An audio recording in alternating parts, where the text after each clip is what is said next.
कहानी शुरू होती है एक लड़के नोबिता से। एक ऐसा बच्चा जो ना पढ़ाई में अच्छा था ना स्पोर्ट्स में। रोज स्कूल लेट पहुंचता, एग्जाम्स में जीरो लाता और उसके दोस्त जियान और सुनियो हमेशा उसको चिढ़ाते रहते। पर एक दिन सब कुछ बदल जाता है। 22वीं सदी से एक लड़का आता है, शिवाशी, जो नोबिता का ग्रेट ग्रेट ग्रैंडसन है। और उसके साथ आता है हमारा हीरो डोरेमोन, एक फ्यूचरिस्टिक कैट रोबोट जिसके पास है एक मैजिक पॉकेट जिसमें हर प्रॉब्लम का सॉल्यूशन है। शिवाशी नोबिता को सच्चाई बताता है कि उसका फ्यूचर बहुत ही खराब होगा। 15 साल बाद नोबिता जियान की छोटी बहन जायको से शादी करेगा, बिजनेस स्टार्ट करेगा, लेकिन एक बड़ा एक्सीडेंट उसका सब कुछ बर्बाद कर देगा और परिवार कर्ज में डूब जाएगा।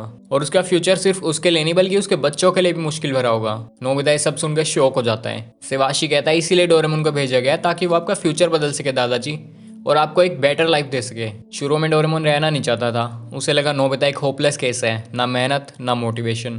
पर जैसे उसने देखा कि इस जमाने में डोरायाकी यानी डोरा केक्स उसके फेवरेट स्वीट्स मिलते हैं, तो वो मान गया। और फिर शुरू होती है नोबिता की नई लाइफ। डोरेमोन अपना मैजिक पॉकेट खोलता है और एक से बढ़कर एक इन्वेंशंस निकालता है। टेक कॉप्टर, जिससे नोबिता उड़ सकता है। एनीवे डोर, जहां चाहो तुरंत पहुंच जाओ। मेमोरी ब्रेड, लिखा हुआ खाकर याद हो जाता है। Invisibility cloak, time hanker chip और भी कई क्रेजी गैजेट्स। इन सब गैजेट्स की मदद से नोबिता की लाइफ बदल जाती है। अब वो एग्जाम्स में पास होने लगता है, स्पोर्ट्स में जीतने लगता है और सब उससे इंप्रेस होने लगते हैं। लेकिन एक चीज अभी भी सेम थी, उसका दिल सिर्फ शिजुका के लिए धड़कता था। पर प्रॉब्लम यह थी कि शिजुका के आसपास हमेशा रहता था डेकिसुगी, वो स्मार्ट टॉपर लड़का जिसे सब टीचर्स और स्टूडेंट्स पसंद करते थे। नोबिता को लगता था कि मैं कभी शिजुका के लेवल का नहीं हो पाऊंगा। तो डोरेमोन ने सोचा चलो एक इन्वेंशन से मदद करते हैं और बनाया लव मशीन। कंसेप्ट सिंपल था, अगर कोई भी इंसान मशीन में कुछ टाइम के लिए बैठता और जब वो बाहर आता तो जिसे भी वो सबसे पहले देखता उसे उससे प्यार हो जाता। लेकिन ऑब्वियसली नोबिता के साथ सब कुछ उल्टा ही होता है।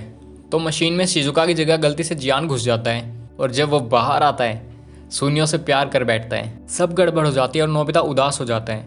तब डोरेमोन उससे कहता है नोबिता, गैजेट सब कुछ नहीं बदल सकते, अपनी जिंदगी तुमको खुद ही बदलनी पड़ेगी। ये बात सीधा उसके दिल में उतर जाती है। अगली सुबह नोबिता पढ़ाई में लग जाता है, प्रैक्टिस करता है, मेहनत करता है। एग्जाम के दिन नोबिता पूरा कॉन्फिडेंट था, पर क्वेश्चन पेपर ही अलग सब्जेक्ट का आ जाता है। मैथ्स पढ़ी थी, पेपर लैंग्वेज का था, रिजल्ट फिर से 0। वो टूट जाता है और कहता है मैं सब छोड़ रहा हूँ, शिजुका भी। उसे लगता है अगर वो शिजुका से शादी करेगा तो वो खुश नहीं रहेगी, इसलिए वो जानबूझकर शिजुका को परेशान करता है ताकि वो उससे बात करना बंद कर दे। और घर आके वो डोरेमोन से एक ऐसा गैजेट लेता है जिसे यूज करने के बाद कोई उसके आसपास आना पसंद ना करे। लेकिन थोड़ी देर बाद शिजुका सब समझ जाती है। वो आती है, उससे मिलती है और कहती है नोबिता, तुम चाहे जितने वीक लगो लेकिन तुम्हारा दिल सबसे स्ट्रॉन्ग है। थोड़ी देर बाद एक बड़ा ट्विस्ट आता है। फ्यूचर में शिजुका माउंटेन ट्रिप पे जाती है और एक स्टॉर्म में कहीं खो जाती है। नोबिता उसे बचाने के लिए डोरेमोन के गैजेट की मदद से तुरंत बड़ा होकर निकल पड़ता है। स्नो स्टॉर्म में दोनों एक केव में फंस जाते हैं। शिजुका बीमार हो जाती है और नोबिता अपनी जान लगा देता है उसे संभालने में। इसी मोमेंट में शिजुका कहती है मैं तुमसे शादी करूंगी नोबिता। नोबिता पहले समझ ही नहीं पाता कि ये प्रपोजल है या नहीं, क्योंकि सब कुछ एकदम इमोशनल और इंटेंस चल रहा होता है। पर बाद में जब वो फ्यूचर में देखते हैं शिजुका और नोबिता सच में शादी कर रहे होते हैं और ये मोमेंट नोबिता के लिए एक लाइफ चेंजिंग रियलाइजेशन बन जाता है। 22वीं सदी का सीन एकदम मस्त दिखाया गया है। फ्लाइंग कार्स, नियॉन लाइट्स और पूरा टोक्यो एकदम फ्यूचरिस्टिक वंडरलैंड जैसा लग रहा होता है। नोबिता के दोस्त जियान और सुनियो भी वहाँ आते हैं। सब एक्साइटेड और थोड़ा नोस्टैल्जिक फील करते हैं। शादी से पहले शिजुका थोड़ी डाउट में पड़ जाती है और कहती है मैं अपने पेरेंट्स का एहसान नहीं चुका पाई। तब उसके पापा मुस्कुराते हुए कहते हैं मेरा सबसे बड़ा गिफ्ट था तुम्हें खुश देखना शिजुका।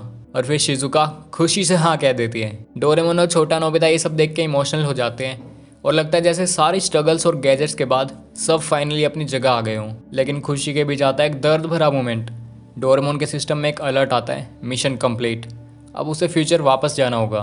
नोबिता रोने लगता है और कहता है मैं तुम्हारे बिना कैसे रहूँगा डोरेमोन। डोरेमोन मुस्कुराता है और कहता है अब तुम खुद पे यकीन रखो नोबिता, मुझे तुम पे गर्व है। और फिर डोरेमोन चला जाता है। नोबिता अकेला रह जाता है, पर उसके अंदर एक नई हिम्मत और डिटर्मिनेशन पैदा हो जाती है। अब वो समझ गया कि जिंदगी में अपनी मेहनत और हिम्मत से सब बदल सकते हैं। कुछ दिन बाद जियान और सुनियो मजाक में कहते हैं अरे नोबिता, तुम्हें पता है डोरेमोन वापस आ गया। नोबिता खुशी से भागता हुआ जाता है, पर जब उसे पता चलता है कि यह सिर्फ एक मजाक था उसके आंसू निकल जाते हैं। उसके लिए डोरेमोन सिर्फ एक रोबोट नहीं था, वो उसका दोस्त, फैमिली मेंबर और सबसे बड़ा सहारा था। तब उसे याद आता है एक पुराना गैजेट, लाइफ पोशन 808, जिसे पीने के बाद जो भी झूठ बोला जाए वो सच हो जाता है। गुस्से और दुख में नोबिता कहता है डोरेमोन वापस नहीं आएगा, और कुछ सेकंड्स बाद डोरेमोन सच में वापस आ जाता है। दोनों गले लगते हैं, एक इमोशनल हार्ट टचिंग रियूनियन जो हर व्यूअर के दिल को छू जाता है। और यहीं पे कहानी खत्म होती है एक सिंपल मैसेज के साथ, लाइफ में गैजेट्स नहीं दोस्ती और मेहनत ही सबसे बड़ी ताकत है। इससे पहले वाली वीडियो में मैंने डोरेमोन की ओरिजिन वाली स्टोरी के बारे में बताया है, मतलब डोरेमोन कहाँ से और कैसे बना। तो अगर तुमने वो वीडियो अभी तक नहीं देखी तो उसका लिंक तुम्हें डिस्क्रिप्शन बॉक्स और आई बटन में मिल जाएगा। अपना ख्याल रखो, मिलते हैं नेक्स्ट वीडियो में।